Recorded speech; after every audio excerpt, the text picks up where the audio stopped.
TV Comunitária do Rio de Janeiro, canal 6 da NET Rio, e também transmitindo através online www.tvcrio.org.br. E você, telespectadora e telespectador, hoje terá aqui na programação a presença amiga, temos do nosso Estel Soares, engenheiro sanitarista, que vai falar, tudo tem a ver com a nossa comunidade, sobre como é hoje, como é que nós estamos sendo tratados, não é só nossa água, não é só nossa rede sanitária, não.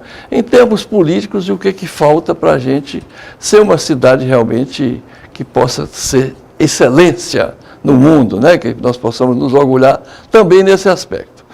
Estel, é um prazer a sua presença aqui. Como está hoje o Rio de Janeiro e em relação a outras cidades? Está complicado. Eu sou engenheiro sanitarista, né? Engenheiro civil, especialidade em saneamento, e trabalhando há mais de 30 anos, particularmente no Rio de Janeiro.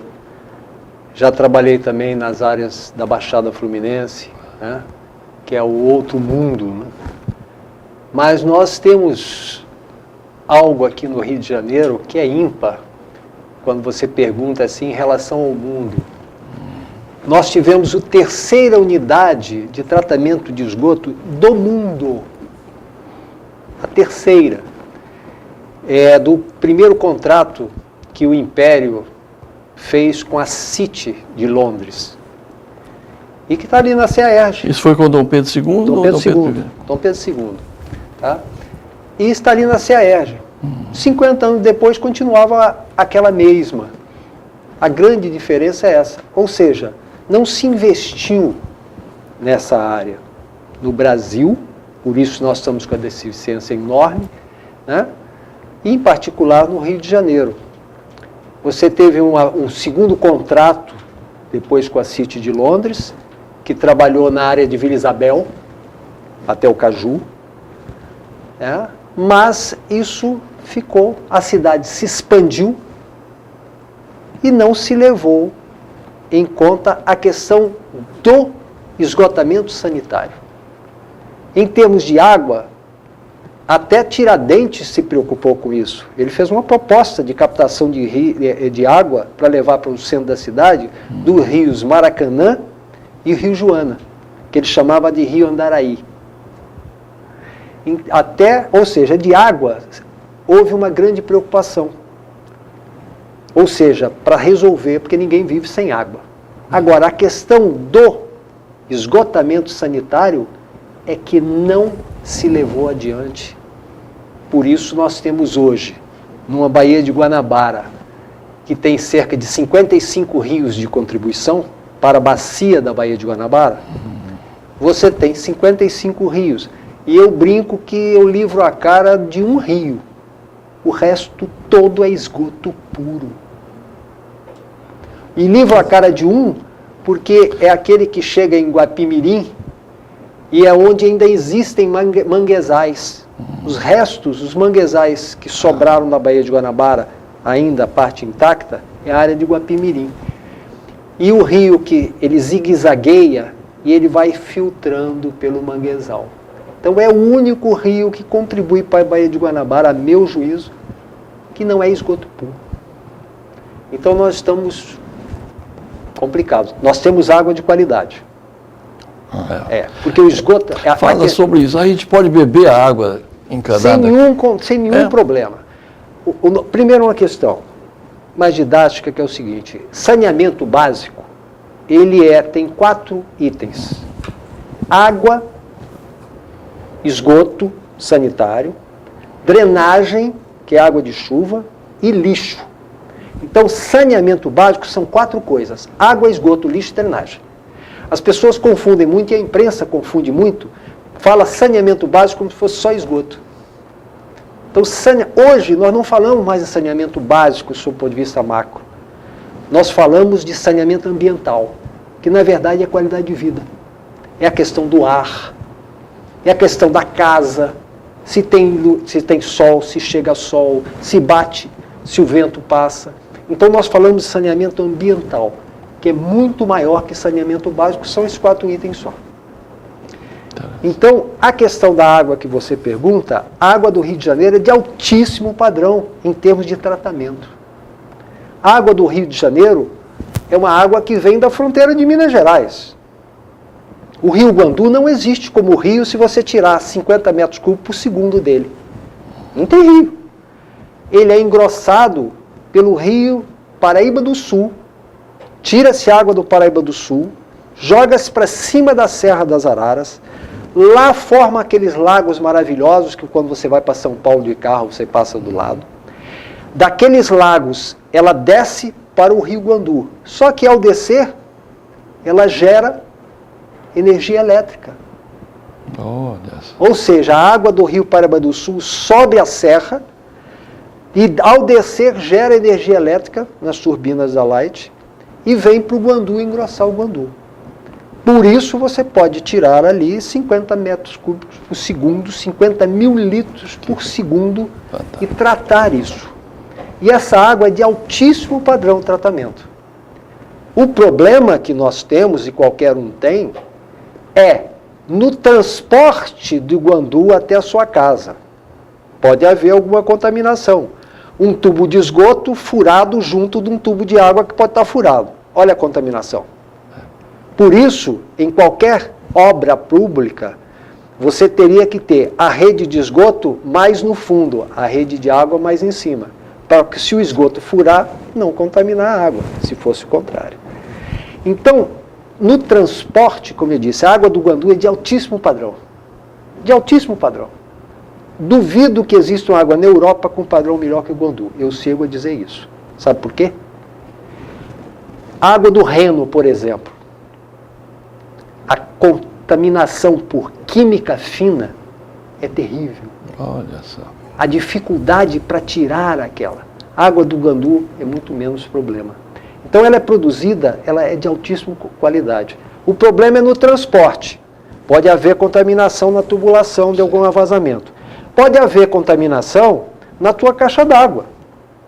Eu já encontrei um rato dentro de uma caixa d'água num prédio em Copacabana. E pode haver contaminação no seu filtro. Só dando um exemplo. Por exemplo, como é que você... Aí a pergunta que eu lhe faço. Você como entrevistador, como é que você limpa o filtro da sua casa? Olha, eu tenho aquele filtro que a gente compra, que tem uma geladeira acoplada, e a gente faz uma operação e reverte o fluxo. Quando reverte o fluxo, que está se limpando. Certo. Mas muita gente ainda tem o filtro, aquele filtro daquela vela, né? Que ele fica eu já tive também. Marronzinho, você tira aquilo e lava. Lava, com escova de dente. Pois é, com escovinha como? Açúcar. Pois é, acabaram de dizer aí, com açúcar. Adocicado. Pois é. E, olha aí, uma vez eu cheguei em casa, ainda estudante, e fui falar com a minha mãe. Como é que ela limpava o filtro? E ela falou isso. Não, eu passo açúcar. E eu brinquei, danou-se. Por quê? Porque o açúcar é substância orgânica, é alimento. E se alguma bactériazinha passar por todo o tratamento e chegar no seu filtro, quando você lavou com açúcar, se ficar uma pedrinha, olha a bactéria, opa, alimento, comida, pode formar uma colônia dentro do teu filtro. Então, até dentro do teu filtro, se você não tomar cuidado, você pode diminuir a qualidade da água. Então, a qualidade da água do Guandu é excepcional. Agora, tem que se tomar cuidado em todo o transporte, no armazenamento e até dentro do seu filtro, você pode contaminá-lo. Mas a rede sanitária, você me tranquilizou no que diz respeito à água que chega até a nossa torneira. E essa que a gente tem aí, conforme você falou, que fica muito a dever a nosso sistema de escoamento, seja das águas, inclusive de chuva, as nossas inundações, que eu quero que você também tenha essas considerações, porque não me passa pela cabeça, eu tive na Holanda, é um país que está abaixo do nível do mar. Você não vê inundação na Holanda, quando chove aqui, que as bombas lá são disparadas, né? é que inunda tudo, a cidade para, até aeroportos. Então, vamos falar um pouquinho dessa, por etapa, né? A gente vai colher uma melancia de cada vez. O nosso esgoto é de épocas priscas eras, né? Que foi construído no Rio de Janeiro. Né? É ruim? Foi mal planejado? Não, o problema é não ter continuidade. Como eu disse, é o seguinte, saneamento básico é água, esgoto, lixo e drenagem. Isso. Né? Drenagem é água de chuva, é solução para água de chuva, escoamento para água de chuva. Tá. Então, água de beber, esgoto, que é esgotamento sanitário, lixo e drenagem. Isso é o saneamento básico. Nós falamos da água até de altíssimo padrão. Você agora quer saber do esgoto. Né? Depois você quer saber da drenagem. E onde que esse esgoto é depois solto? Esse esgoto, ele teoricamente, qualquer produção, né, tem que ir para destino, nós chamamos de destino final adequado. Ou seja, um tratamento. O esgoto sanitário precisa ser tratado. Por quê? Para que possa ser jogado num curso d'água, no rio, no lago ou no mar, e não venha causar danos à natureza ou à saúde pública. Então, essa é a grande questão. Coletar o esgoto e tratá-lo, para que ele não venha causar problemas à sociedade. Como a água sempre foi a principal questão, claro, não se vive sem água, o esgoto foi sendo deixado de lado. Então, antes do esgoto, dá um aconselhamento aqui a quem dirige, né, administra nosso povo, nossa cidade. Você falou de coletar antes de botar o lixo fora ou de dar ali a descarga. Tem pessoas que usam, inclusive, o vaso sanitário para jogar fora comida deteriorada. Qual é? Pois é. Como é que nós estamos em termos dessa civilização que nos países centrais e desenvolvidos tem toda uma cultura, né? Muitas vezes aqui se diz que a área de baixa renda é a principal causadora dos problemas. E não é sob hipótese alguma. Né? Nós temos, como eu disse, água, esgoto, lixo e drenagem. Isso é saneamento básico. A drenagem é a água de chuva que tem que ser escoada e não causar problemas, que são as cheias, as enchentes, como você fala. Quando se joga os esgotos nos rios, você está exatamente levando a contaminação para todos os lados. Qualquer chuva maior, você estará gerando um problema na cidade. Agora, a cidade do Rio de Janeiro é uma cidade que é um detalhe especial. Morro, mar, e a cidade está aqui. E aterros, ou seja, a água descia do morro e caía no mar. Agora você aterra. A água desce do morro e demora para chegar no mar. O que acontece? Enche. Porque você, na verdade, não cria escoamentos adequados. Há pouco tempo, a Prefeitura do Rio de Janeiro, no governo passado, resolveu fazer os piscinões, não foi? Foi. Para quê? Para encher esses piscinões, em vez de encher a Praça da Bandeira, por exemplo. Então, eles calcularam que deveriam ser feitos 5 piscinões. Sei. Fizeram 3. Os outros 2 não se mexeu. Ou seja, olha o projeto indo por água abaixo. É verdade. E aquilo que eu lhe falei antes, a grande questão nossa aqui é o seguinte: todas as nossas obras de área de saneamento, nenhuma se completou, seja na área formal, na área da cidade formal, seja na área informal, que é a área das favelas. Então eu lhe digo, os piscinões eram para fazer 5 piscinões, fizeram 3. E aí o que nós temos? Nós temos chuva trazendo lixo, trazendo esgoto, trazendo sedimentos, areia, terra, para dentro dos piscinões. O piscinão da Praça da Bandeira, que foi o primeiro acabado, o que aconteceu com a primeira chuva forte? Primeiro, carreou sedimentos para dentro do piscinão. Não tinha como tirar aquilo, porque a bomba não puxava aquilo. Tiveram que trazer outro tipo de bomba. E, nas grades de entrada, o lixo fechou. Meu Deus. Então encheu a Praça da Bandeira de novo. E ocorre também com os piscinões o assodamento que acontece nas barragens também? Sim, a grande questão desses piscinões é porque se você faz um piscinão desse e a região não se coleta adequadamente o lixo, Correto.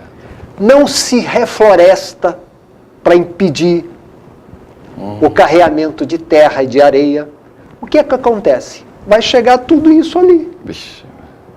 Ou seja, essa questão dos piscinões, que é a questão da drenagem, é uma questão muito mais complexa e que tem soluções de vários níveis, mas que não se implementa. Eu não sou um homem que aceita os piscinões facilmente. Eu acho que o piscinão é um pedaço. Por exemplo, nós do Clube de Engenharia, nós discutimos na época que não se podia esquecer, na hora de discutir a questão das cheias na cidade do Rio de Janeiro, em particular da Bacia do Mangue, que é a Praça da Bandeira, aquela área ali, um túnel extravasor. Você sabe o que é o túnel extravasor? Meu Deus. Em 1971, 72, resolveram fazer um túnel que pegava a parte alta do Rio Joana, a parte alta do Rio Maracanã, passava debaixo do maciço da Tijuca e saía no Vidigal, ali na Avenida Niemeyer, entre o Leblon e o Vidigal, para coletar as águas desses dois rios, para eles não encherem a Praça da Bandeira. Tudo bem, isso é o tal do túnel extravasor, são 8 quilômetros esse túnel. Sairia do alto do Andaraí, da parte do Andaraí ali, passava pela Tijuca na altura da Rua Uruguai, entrava no maciço, saía no Jardim Botânico, pedaço da Gávea, Avenida Niemeyer. Para quê? Para não encher a Praça da Bandeira. Começaram em 71, 72 a construir esse túnel extravasor. 1,5 km dele está construído. Você sabia? Começaram a construir na Avenida Niemeyer. Vieram construindo 1,5 km, ele hoje está parado debaixo da Marquês de São Vicente, na Gávea, na altura da Marquês de São Vicente. E não continuaram. E as cheias, esses anos todos, na Praça da Bandeira e adjacências. Então, quando inventaram fazer os piscinões, o Clube de Engenharia chegou a dizer, tem que levar em conta, vamos reestudar o túnel extravasor? Não quiseram. O Clube de Engenharia foi até a prefeitura e disseram, não, já está decidido. Vão fazer os piscinões. Essa é a grande questão.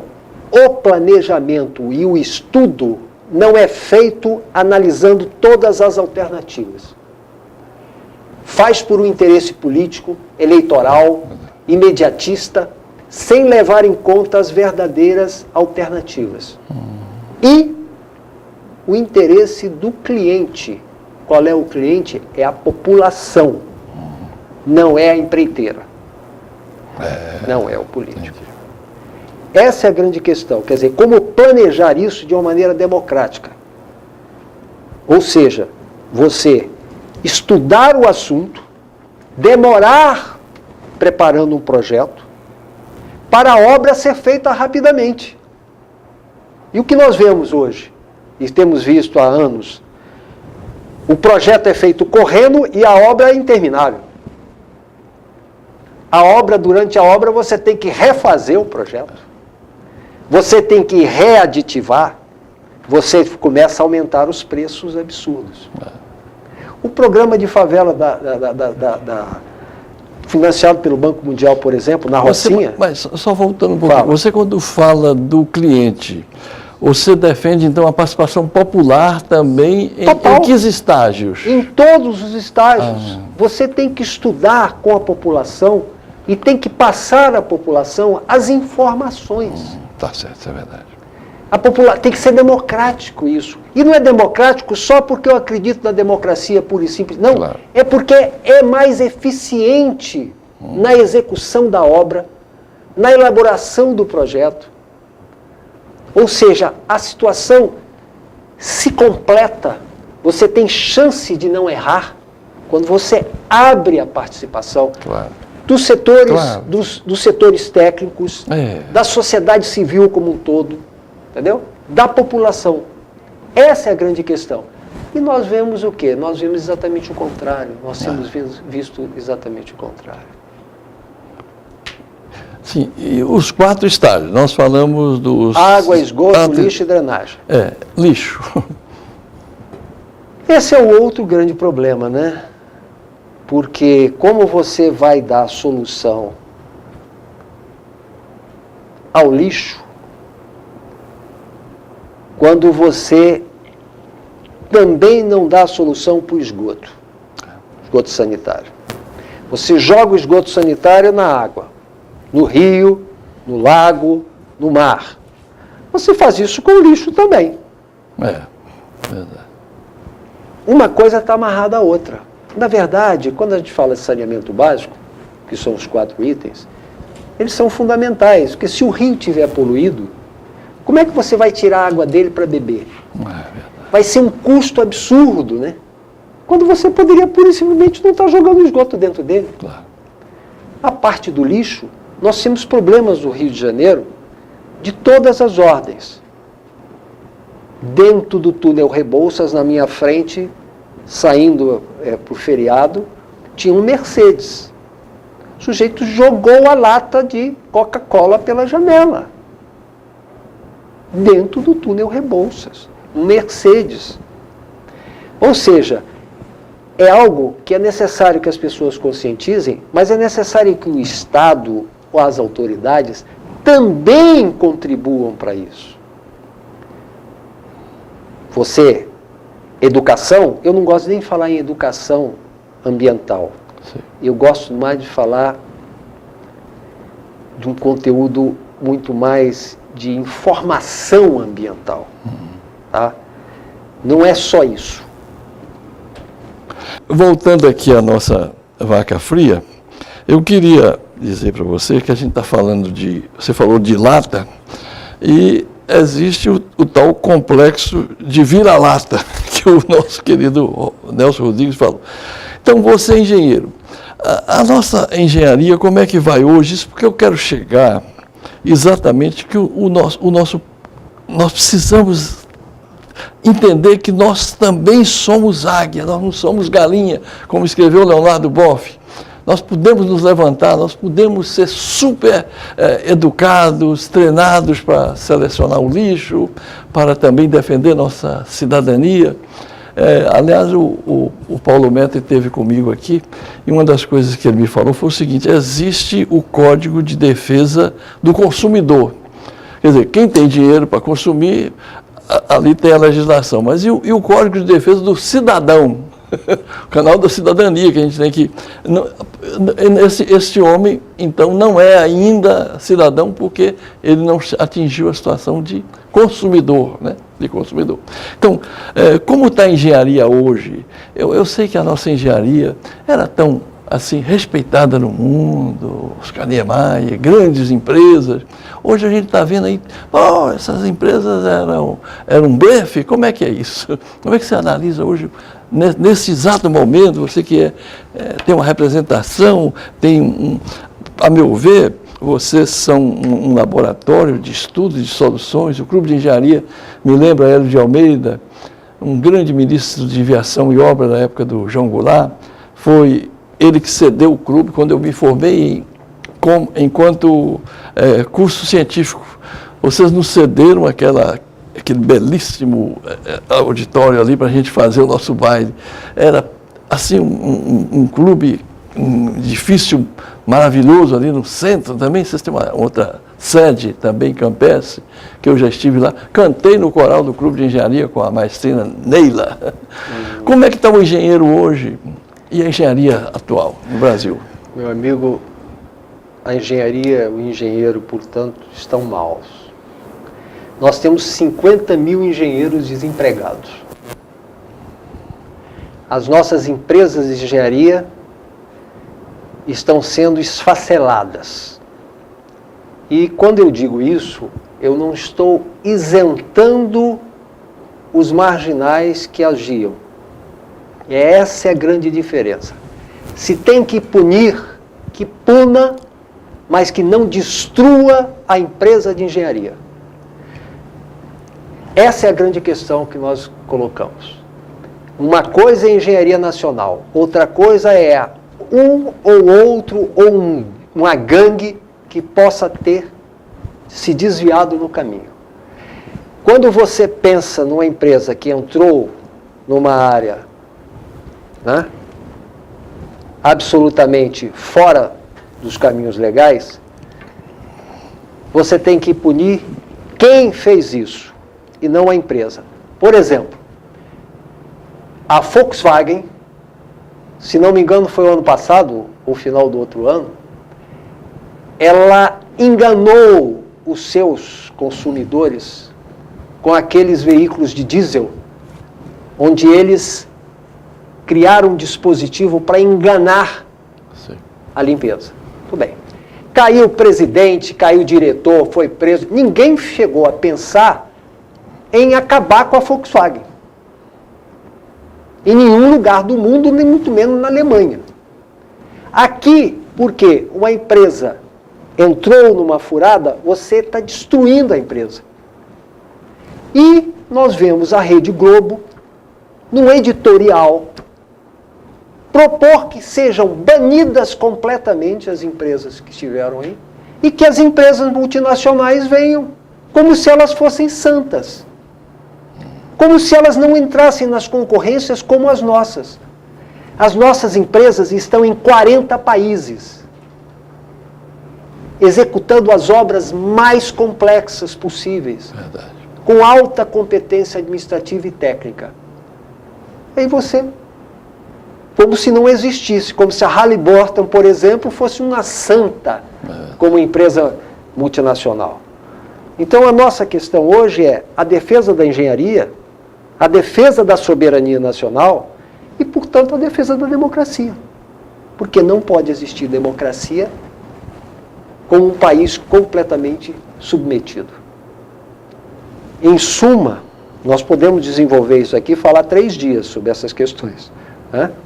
Mas, sintetizando, essa é a grande questão. A defesa da soberania nacional, né? A defesa da engenharia, a defesa da soberania nacional e da democracia. Ou seja, eu vejo nisso uma grande conspiração contra os interesses nacionais. Eu, por exemplo, sou petroleiro, trabalhei lá há quase 50 anos, e eu vejo que o que está por trás, que a gente tem que usar o nosso faro. O que dá força a um juiz que não é das 4 principais capitais do país, nem por isso de só menos importância, mas ter esse poder para prender onde, em qualquer ponto do território nacional, um homem que tem à frente uma empresa que significa, esse conjunto de empresas aí, 500 mil empregos, quando você multiplica esses pais de família pelos que ficaram desempregados, você vai ter aí um contingente de 2 milhões de pessoas desempregadas. De onde vem essa... E, como você diz, proibir que essa empresa dispute, né? Também participe de licitações. Isso me lembra o Collor de Mello. Ele fez, claro que também por encomenda de fora, um plano econômico em que ele tomou o dinheiro de todos os brasileiros. Depois ele anunciou a venda das estatais brasileiras. Quem é que podia comprar? Os estrangeiros. Vocês não podem mais competir, que vocês são um bando de ladrão. Quer dizer, o CGC, não é o CNPJ. Então, procurando decodificar o que você disse, eu diria que isso, na verdade, a gente que, Brizola falava, vem de longe, mas que temos uma dialética, uma maneira de analisar, que essa é a característica que devemos ter quando a gente adquire maioridade, consciência política. Quem está por trás? O economista, ele tem que perguntar quem vai financiar, né? Quem está financiando isso? Essa de repente, isso é um escândalo. Quem está escandalizando em função disso? Por trás. Quem está mobilizando? Hoje a gente vê, por exemplo, uma corrupção muito maior do que aquela, declarações como a JBS, muito piores, envolvendo os porões do Palácio. E cadê os amarelinhos, né? Então, por quê? As convocações para o povo ir à rua. Então, a gente tem que ter faro para saber de onde está vindo. Então, a gente tem que ver o que está escrito, o que não está escrito, por que está escrito, e nas entrelinhas o que está escrito, né? Então, eu acho que vocês do Clube de Engenharia têm toda a razão quando vocês falam, não só no estranhamento, como denuncia essa conspiração contra os interesses nacionais. Por exemplo, Petrobras, a maior empresa brasileira de orgulho nacional, o que a Lava Jato arrecadou, alguns milhões, não significa nem alguns minutos da produção de petróleo brasileiro. Veja que nós temos hoje no campo do pré-sal, que numa rapidez terrível, total, foi mudada o marco regulatório, para poder, entrem, o petróleo é vosso, né? Como Davi Zilberstein, quando anunciou aí os leilões do petróleo, a mudança do petróleo. E o que fazer? Como é que... Mas eu sinto hoje que está havendo por parte da opinião pública uma nova interpretação. O povo irá acordar. Eu tenho certeza absoluta que esses maus brasileiros estão em cima de um vulcão que a qualquer momento pode entrar em erupção. E o que fazer, assim, o trabalho que a gente está desenvolvendo junto ao acordar, né, ao despertar da opinião pública? Olha só, é um momento muito difícil, de vez em quando desanimador, né? Mas esse país é muito grande, é muito poderoso sob o ponto de vista de possibilidades. E eu tenho dentro do Clube de Engenharia uma responsabilidade. Eu atuo na área de saneamento, etc., dentro do conselho, discutindo as questões todas nacionais, mas eu sou também o coordenador da Secretaria de Apoio ao Estudante, SAE. Esse núcleo foi criado na última gestão, agora, para melhorar as condições do Clube de Engenharia no que diz respeito aos jovens.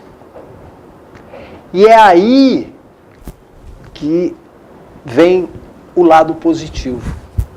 Nós temos contato, eu faço pelo menos 2 palestras todo mês em universidades do Rio de Janeiro. E o presidente também. Nós filiamos nos últimos 2 anos 1.530 estudantes ao Clube de Engenharia.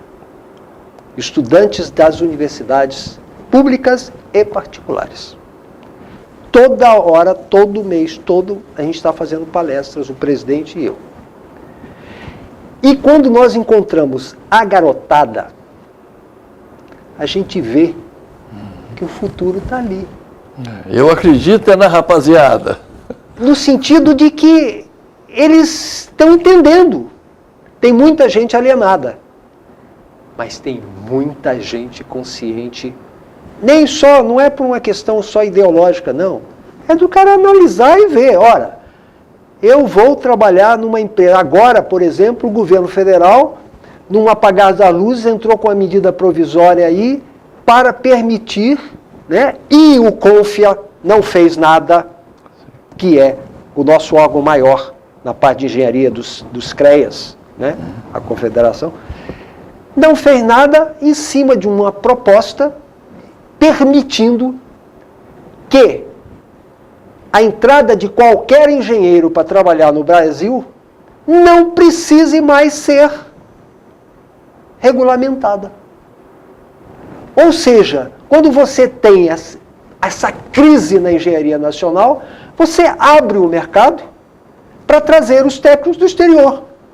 E com essa privatização que está aí, né, que é a entrega, Privataria. Você está, se antes você podia vir, mas não podia trazer a equipe toda, eles estão abrindo para o cara chegar e só ter emprego do peão.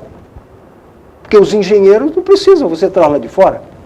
Quer dizer, a venda do futuro desse país, várias gerações ou mais de uma geração vai pagar por isso.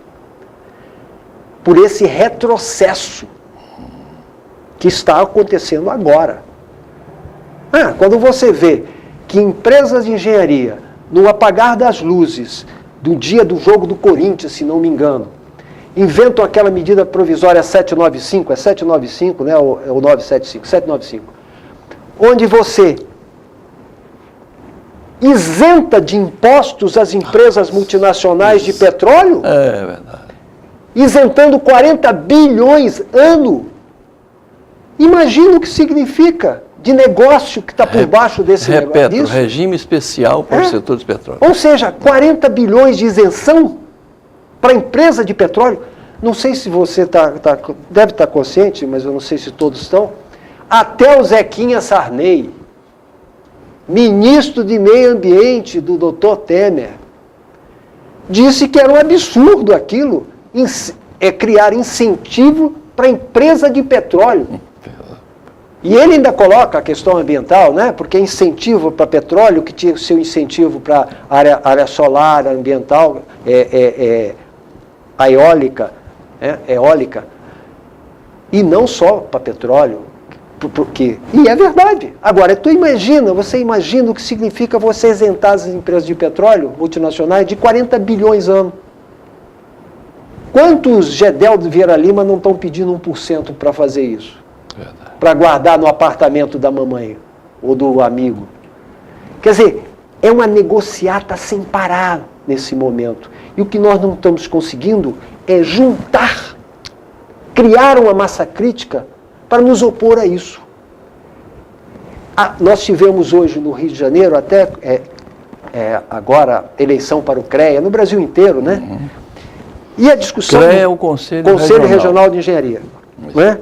E a grande discussão era essa, porque você tinha o Clube de Engenharia se posicionando em defesa da engenharia nacional, da soberania da democracia, o Sindicato dos Engenheiros, Sociedade de Engenheiros e Arquitetos, mas o CREA em cima do muro. Então, as últimas eleições vieram ajudar, pelo menos, a se admitir agora com o novo presidente eleito, que ele possa fazer parte dessa massa crítica. Claro. Do setor de engenharia, de defesa da engenharia nacional. Agora, isso tem que se ampliar para o resto da sociedade, porque nós vamos pagar ainda muito tempo. Agora, quando a gente tem contato com a garotada, você se anima. Você falou de sócios do Clube de Engenharia. Quais são as modalidades de sócios do Clube de Engenharia? Tem o sócio estudante, esse aí, Isso. tá? Tá? Aqueles também formandos. Então faça um convite aí para os estudantes de engenharia. Sem nenhuma dúvida. O Clube de Engenharia tem 137 anos de existência. Foi criado em 1880. E se você pega os anais do Clube de Engenharia, 1880, tá? 1888 foi a abolição da escravatura. Você pega os anais do Clube de Engenharia, está lá a discussão da abolição da escravatura. Que beleza. 89, República. Está lá a discussão da República. Todos os eventos, o Clube de Engenharia tem participado como entidade. Já teve na época da ditadura, né, que se abaixar, né, intervenções, prisões, né, mas o Clube de Engenharia tem uma história, fundamentalmente a defesa da engenharia nacional. Agora, o clube tem uma característica, o clube junta o que existe da engenharia. Enquanto o sindicato, por exemplo, do qual eu faço parte, e também do clube, o sindicato está lá, né, os assalariados, o clube de engenharia, você pega do empresário até o mais simples engenheiro, passando pelo pessoal das estatais, etc, etc, etc. O clube de engenharia junta essa questão como um todo. Então, nós temos lá dentro embates. Mas hoje não temos dúvida de que a maioria absoluta está com essa visão da defesa da engenharia nacional, da defesa da soberania nacional, da defesa da democracia nesse país. Essa é a grande questão para a gente. Então a gente pode falar com você, estudante de engenharia, não fique só, fique sócio para a Sem sua dúvida. própria profissão ganhar prestígio. Não, e outro tipo de... O sindicato dos engenheiros está lá. Também. Tá? O clube de engenharia. É necessário que nós nos organizemos, E que outra, a sociedade... outra se organize. modalidade. Eu, por exemplo, eu não sou engenheiro, mas sou amigo do clube de engenharia. Eu posso ser sócio? Pode. Então, O clube de engenharia, inclusive o começo do clube de engenharia, que era engenharia e arquitetura, né? É. Então nós temos muitos arquitetos, nós temos diretora do clube de engenharia hoje e conselheiros do clube de engenharia, quem não é engenheiro, quem é geólogo, arquiteto, entendeu? Advogado. Então o clube de engenharia, na verdade, é uma entidade, porque ele é, na verdade, uma ONG. Ele não recebe um tostão público. Ele vive daquele prédio que ele tem na Avenida Rio Branco, são 25 andares. Ele aluga 17 andares e vive do 18 ao 25, que são aqueles auditórios, como você disse, auditórios de 420 lugares, de 200 lugares, de 180, 105. Tem uma sede campestre lá, onde nós agora estamos até pela garotada, a garotada que entrou, né, tem um grupo de foguetes. Imagina isso? Tem um grupo de robótica. E assim vai. O de foguetes, eles nos solicitam o seguinte: precisamos fazer um teste de motor e de combustível de foguete. Ah, que bom. Como é isso? Nós precisamos testar o combustível. Aí foram para a sede campestre. Aconteceu até um episódio engraçado. E quando souberam, né, eu tinha liberado o negócio lá e tal, souberam que iam fazer... Quê? Vão soltar foguete no sede campestre? Aí teve sempre um apavorado, né? Isso lá dentro do conselho. Como? Avisaram os engenheiros, avisaram o bombeiro, avisaram a marinha, aeronáutica, o exército. Não, ninguém foi soltar foguete na sede campestre. Foi fazer teste de combustível e de motor. E os garotos lançaram depois o foguete, tiveram que ir para o Paraná para lançar um foguete que foi a 1.300 metros de altura. Depois fizeram mais testes e já fizemos encontros no Clube de Engenharia, trazendo gente de São José dos Campos. Tá? O ITA, né? Tem. O Luiz Bevilacqua, dando inclusive orientação, que é um cara que trabalhou com isso, né? Conhece tudo essa parte de foguetes. E essa garotada, nós reunimos 63 garotos num sábado, só para discutir a questão de foguetes. E agora eles estão precisando de um local para soltar foguete no Rio de Janeiro. Porque só tem ou lá no Paraná ou em Barreira do Inferno. E essas balsas aí? Não, mas é foguete. Eu sei. Né? A Barreira do Inferno, por exemplo, eles lançaram um foguete que foi a 3.600 metros de altura. Só em Barreira do Inferno, em Alcântara. Lá. Então, nós estamos entrou-se em contato aí. Por que lá na Restinga de Marambaia, será que não haveria uma possibilidade de liberar um dia lá para os garotos fazerem os seus testes sem ter que viajar? Então, esses grupos, assim como o pessoal de robótica, por exemplo, eu, que não sou da área, numa conversa com eles, não, vamos fazer uma competição, porque eu tenho visto aí, né, competições de robôs, combate, né, aquele negócio de combate de robô, valeria a pena fazer uma competição de robôs? Os garotos, mas não é isso.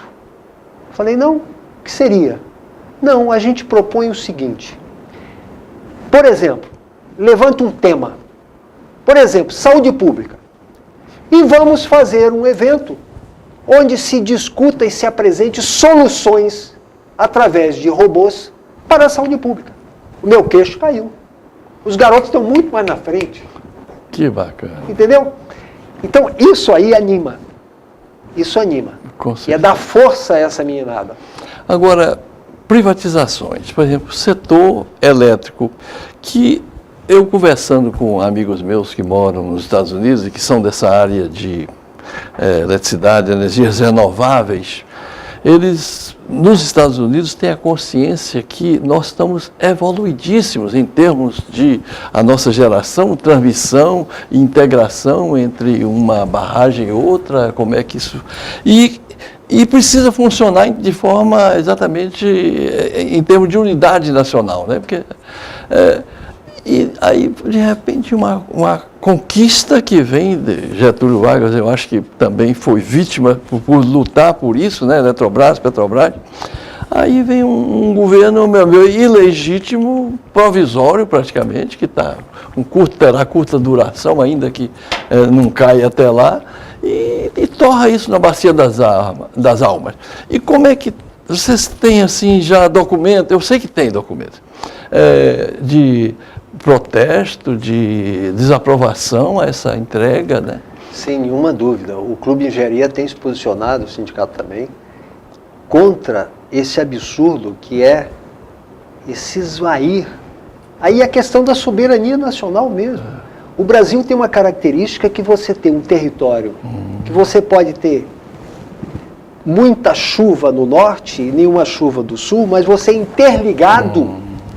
Isso é algo que poucos países do mundo têm.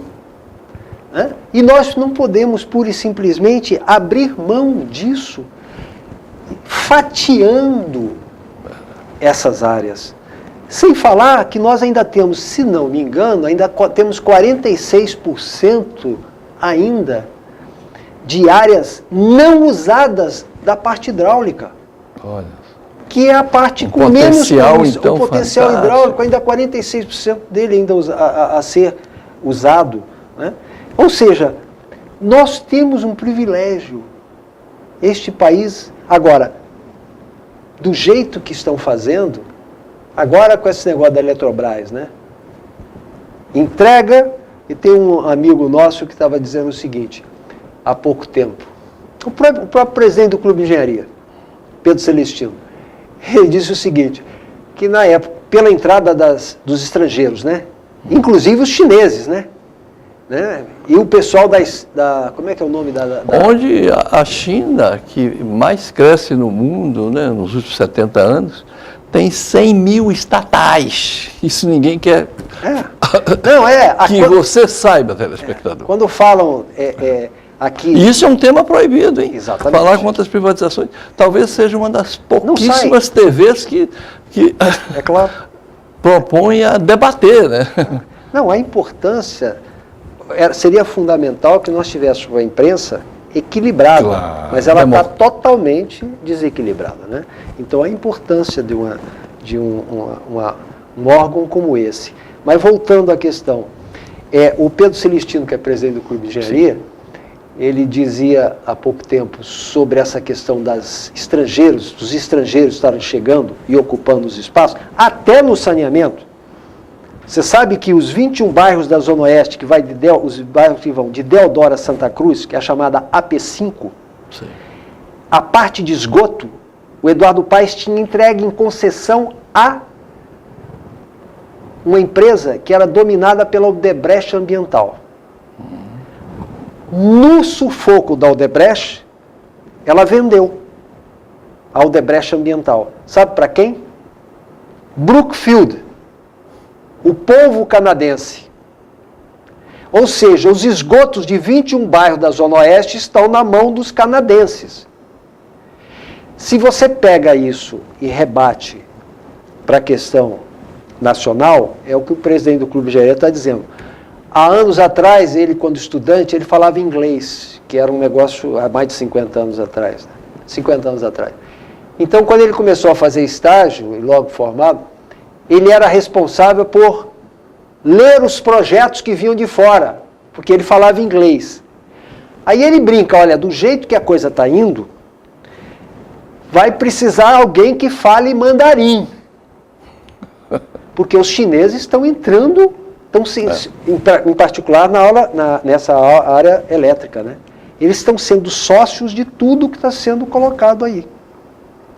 Quer dizer, é a abertura, é a questão da soberania nacional que está colocada nessa questão. E você veja, no ponto de vista das multinacionais, quando você entrega um setor de serviço, você arrecada, então, em reais. E o lucro vai para o exterior, em forma de divisas internacionais. E muitas vezes a gente, para gerar essas divisas, a gente tem que tomar mais empréstimos internacionais, concorre para o aumento do endividamento com relação também a bancos internacionais e ao capital estrangeiro.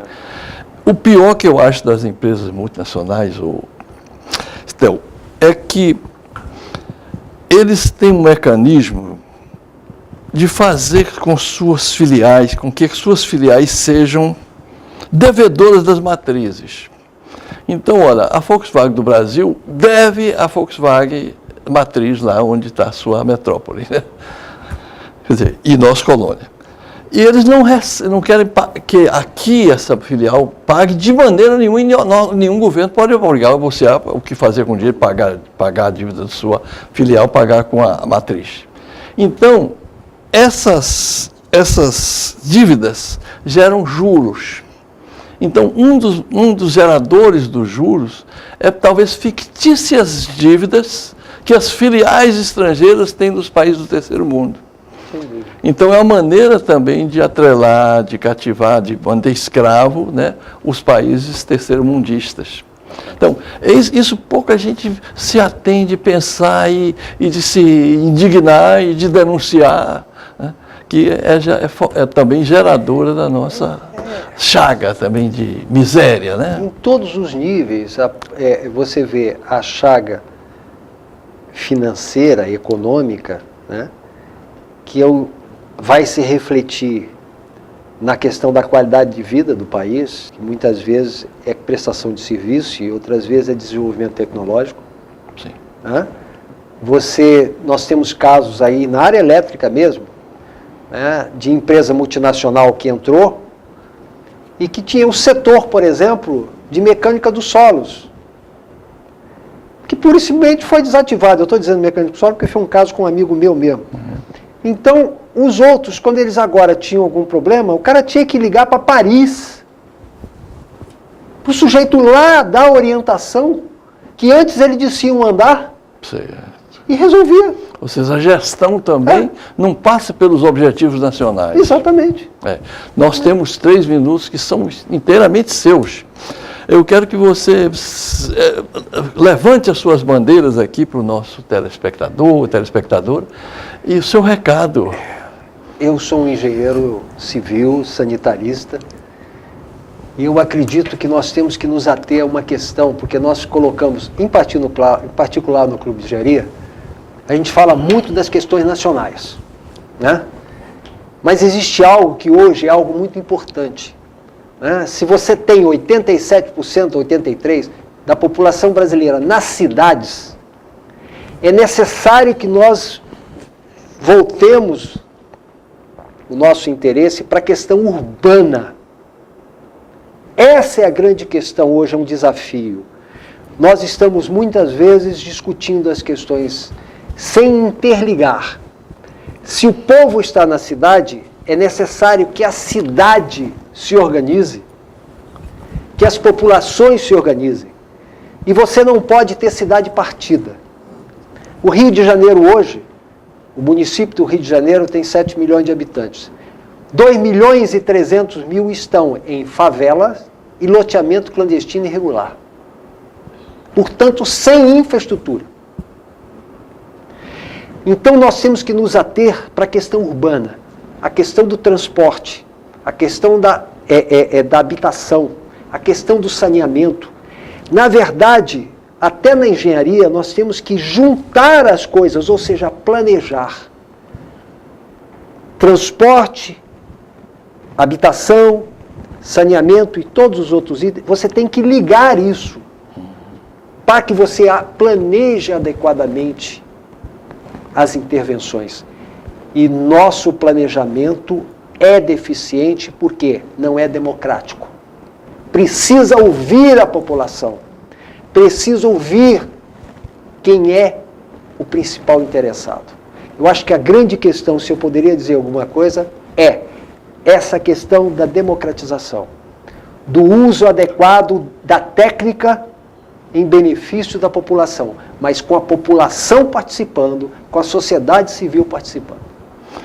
Estel Soares, o núcleo comunitário da TV crio.org.br.